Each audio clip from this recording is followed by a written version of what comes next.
Towards the end of June, tabletop role-playing giant Dungeons & Dragons announced that they would be reconsidering the role of evil races in their canon. Races such as the Orcs, which were considered chaotic, evil, brutish barbarians, or the Drow, who were identical to elves except for the fact that they were evil and, dark? After these changes were announced, some portions of the D&D fanbase reacted about as well as you would expect. You are the real racist for making me feel guilty for murdering orc children. How do I create conflict in my story without racially evil others? You cannot be racist against people who do not exist. Checkmate, liberals.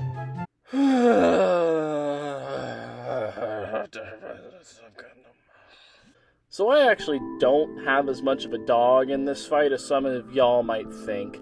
In my personal view, criticizing the racist tropes of Tolkien or old-school D&D makes about as much sense as criticizing Huckleberry Finn. You are 100% correct to the point that it should be obvious to anyone with eyes. At some point, though, I think the question needs to become less backward-thinking about what harmful tropes were incorporated into the genre, and more about what we think the way forward should be. In an interview for NPR, Lauren Frazier, game developer and D&D superfan, remarks, "They have a staff that's going to read over things for sensitivity, and that's great. But I think you can't polish that out at the last second. I think that the writing itself needs to come from a place of inclusivity and diverse ideas versus just the same stuff that they always write, and then have someone go over it with a highlighter to try and fix the racism at the end." And I guess I basically agree with that statement, mostly because the problems with the fantasy genre are quite a bit more than just cosmetic that can be conveniently brushed up with a recasting or a name change. So while I am usually loath to ascribe badness or goodness to works, I think there's a fairly fundamental problem fantasy must fix, or it will become completely unrelatable to modern audiences. Most of what I'm going to try to do here is both lay out the problem and the innovations that might be showing the way forward. Part 1. The Problem of Pastoralism. Probably a top 3 scene from Lord of the Rings comes from the second movie, The Two Towers, and relies on a confrontation between Frodo and Sam. Frodo has been giving into the ring's power the entire movie, and here it almost results in Frodo slitting Sam's throat. As a result, Frodo is a bit depressed about the low survival odds he and his friend have of completing their quest to simply walk into Mordor. Sam gives a moving monologue about how their quest is necessary and that they can't turn back because they are holding on to the fact there's some good in this world and it's worth fighting for. It's a good moment, but it also begs a fairly simple question. What is the good in the world of Middle-earth? Well, in the case of Frodo and Sam, it's their home of the Shire, a rather obvious version of pastoral England created by Tolkien that's a sort of paradise for hobbits, that is rather untouched by the outside world. It's a pure home, where the biggest problem is annoying relatives and nosy neighbors, but there really isn't any evil. Early in the Fellowship of the Ring, Frodo is given what is seen to him as sensible advice, that, "Well, it's none of our concern what goes on beyond our borders. Keep your nose out of trouble, and no trouble will come to you." The point here is that the world Tolkien was envisioning had a fundamentally good status quo for its major characters. All the threats that push Frodo out from the Shire are external, not issues that plague Hobbit society, but instead malicious threats to a community where something like Bilbo's birthday party can be the most important thing to happen in 30 years. Even the threat of the ring is not from the Shire. Yes, it does come to Frodo through his uncle Bilbo, but the only danger happens because Bilbo explored strange and dark lands away from the Shire in Mirkwood and Rhûn. Everything Frodo does throughout the story is meant to keep the small piece of heaven he has stored in the Shire safe from the forces of evil that consistently try to destroy what is good in this world. Him and Sam are fighting for. In the scene at the well with Galadriel, it establishes the stakes of Frodo's quest, that he is what is standing between the quiet life at home and the destructive forces of evil. Good, in Lord of the Rings, is the way the world should work, and the only reason it's not ruled by elves, good men, or hobbits is because of some external evil force. This creates a fairly straightforward problem when trying to figure out what the evil force looks like. Squat, broad, flat-nosed, sallow-skinned with wide mouths and slant eyes, in fact degraded and repulsive versions of the, to Europeans, least lovely Mongol types.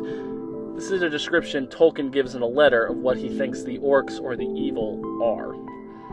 But I don't think that the issue is just that the kind of description Tolkien and even Jackson used for the forces of evil echoes colonialist and imperialist ideologies. I think that even if you remove the harmful stereotypes of the orcs and evil men, it doesn't get to the root of the problem. Instead, the root of the issue in Lord of the Rings is it positing that the status quo, or normal life in the Shire, is what must be preserved at all costs. The reason to fight the War of the Ring is to protect certain people and sites from external evil hordes that seek to tear them down. Lord of the Rings is fundamentally a reactionary story about how change is a bad thing that must be resisted at all costs. Or else, the world will fall into darkness that will undoubtedly be worse than if life continued as normal. I don't think these ideas that some goodness or sense of home is worth preserving are a bad thing, just that it's not designed for this moment we are living in now. The rubric of a pure homeland being desecrated by an external invading force that must be defeated in order for life to return to normal is just frighteningly easy to apply to our world by bad actors. As Tolkien said, his work rejected allegory, but that does not change the fact that the greatest villain in Lord of the Rings is always an external evil threatening a return to a simpler way of life. Today, the voices calling hard for a return to the past and stirring up fear about external evils coming to destroy us are, let's just say, not the Sam Gamgees of the world. You will not replace us! You will not replace us! The West will never, ever be broken. Fantasy, like all genres, needs to adapt and grow to meet the moment we live in today. And if there's one thing crystal clear given what's happening around us, is that the world is destined to change. Part 2. Times they are changin'. As Galadriel said, "The world is changed." A recent report by 25 scientists around the world tried to figure out just how sensitive the climate was to carbon emissions. The term for this is called equilibrium climate sensitivity. And basically what it means is the worst and best case scenarios for the climate are given the levels of carbon in the atmosphere. For a long time, the range of outcomes varied between about 1.5 degrees Celsius of warming to well over 4 degrees Celsius. That seemingly small variation is the difference between a very low-level disruptions to daily life and some possible geopolitical ramifications to the actual end of civilization and possible extinction of humanity. The range of possible outcomes by these 25 scientists shrunk the variance in the possible outcomes of climate change to between 2.6 and 3.9 degrees Celsius. While the absolute doomsday scenario seems to be less likely, the most likely situation is that climate change will drastically change the status quo.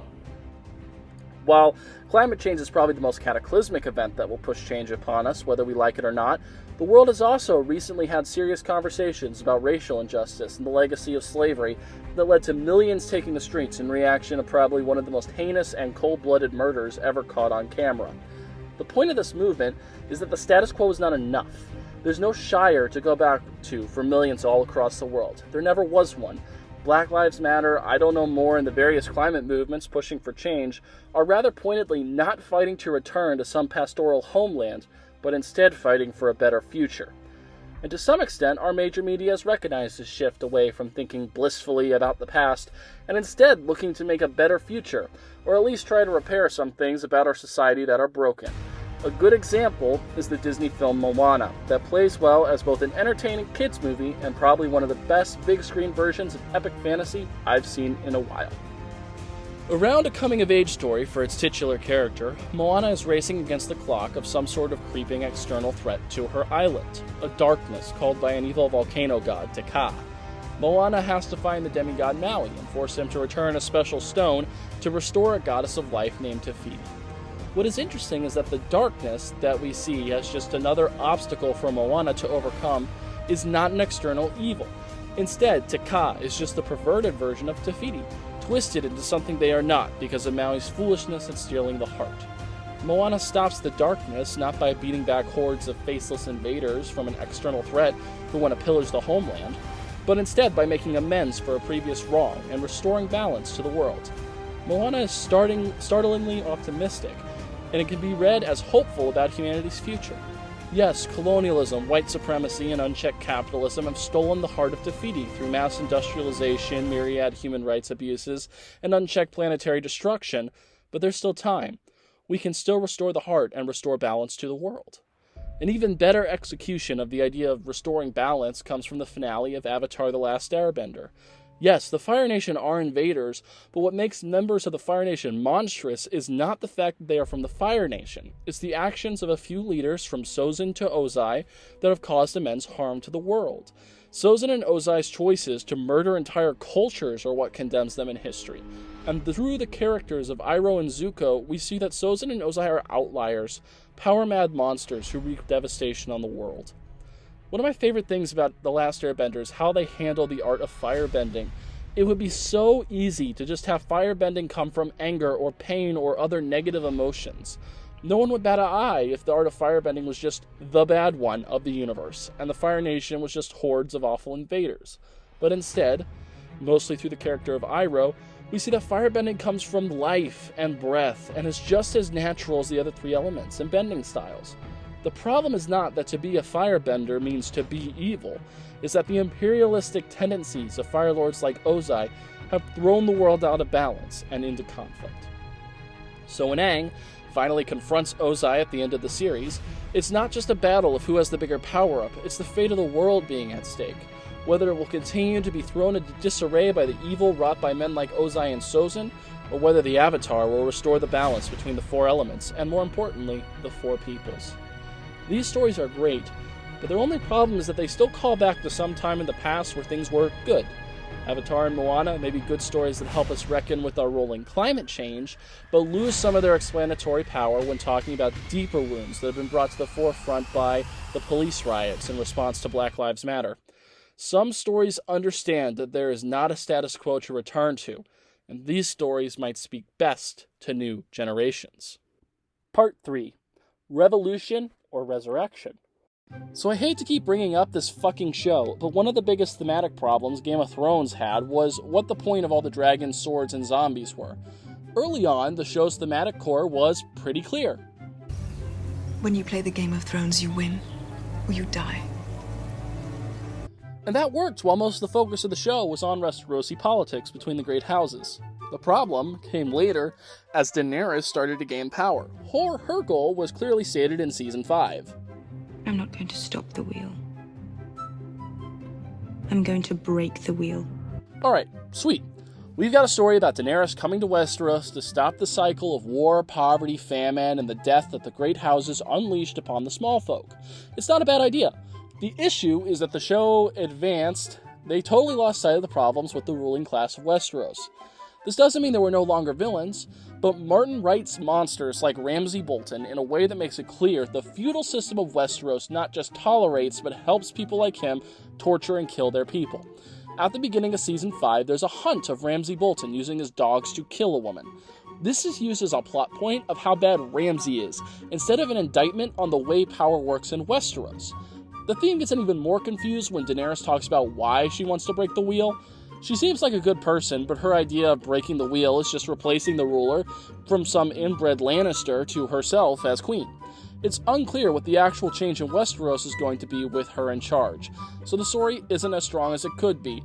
Then, if that wasn't bad enough, the story gets even more confused when it becomes clear that the writers don't like Daenerys breaking the wheel, and she goes nuts and meltdowns all of King's Landing. The story is thematically about breaking the wheel, but then the writers are like, wait, no, you have to peacefully break the wheel.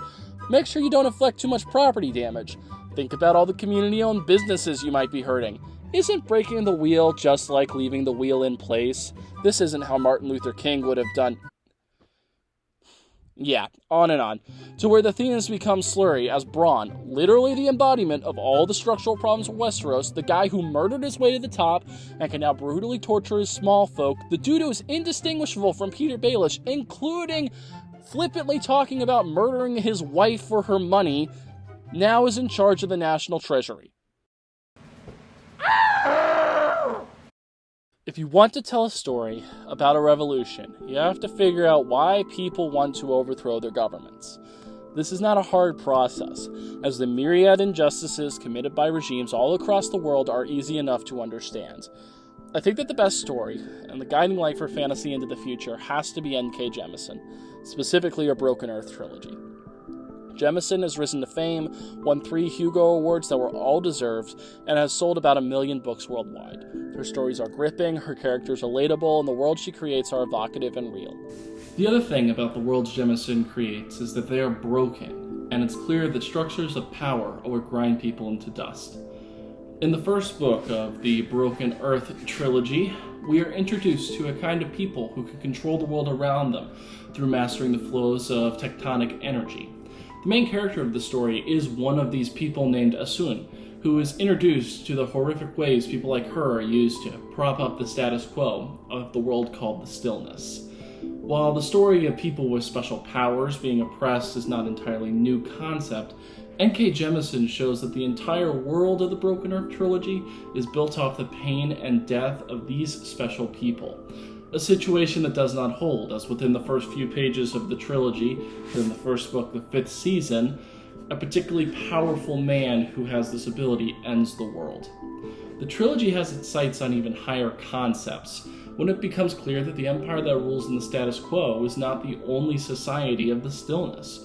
Instead, there were uncounted empires before them, one in particular that set its designs on the stars. That society, mostly explored in the final book, The Stone Sky, was also built on the systemic oppression of untold millions of people. The story is about how to make a new world, and how it's possible, because over the course of the series, we see not just 1 but 2 empires fall. Jemisin is different than Moana or Avatar, because her stories are not about returning to a time when the universe was in balance, or defending a good status quo from external invaders, but instead about how the quotidian horrors that our world is built on will come due. We will have to answer for them, and asking us what we will do to build a new world when that moment comes. The thesis of the series is stated at the beginning of The Stone Sky, in the words of an immortal who survived to see both empires fall. They say, "That is not a metaphor, Asun. Not hyperbole.